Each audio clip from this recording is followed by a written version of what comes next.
দেশমাতৃকার সেবায় নিয়োজিত সিআরপিএফ জওয়ান শুভাশিস দের অকাল প্রয়াণে শোকের ছায়া নেমে এসেছে বাঁকুড়ার শিমলাপাল এলাকায়। বৃহস্পতিবার সন্ধ্যায় তার নিথর দেহ পৌঁছায় বাড়িতে।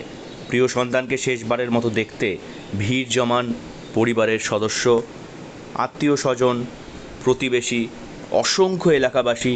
গোটা এলাকা যেন স্তব্ধ হয়ে পড়ে এই মর্মান্তিক ঘটনায়।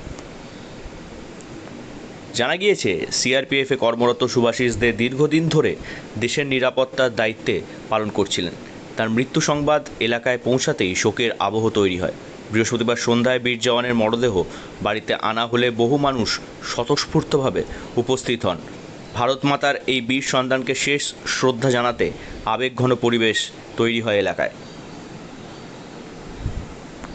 শুভাশিসদের মরদেহ নিয়ে একটি শোকের মিছিলও বের হয়। অসংখ্য মানুষ পতাকা হাতে শোভাযাত্রায় সামিল হন।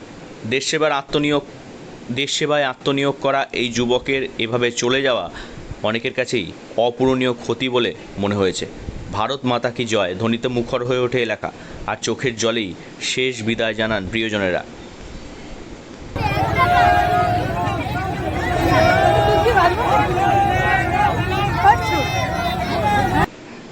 স্থানীয়দের একাংশ জানান, শুভাশিস ছিলেন অত্যন্ত শান্ত ও মিশুকে স্বভাবের মানুষ। এলাকায় তার জনপ্রিয়তাও ছিল যথেষ্ট।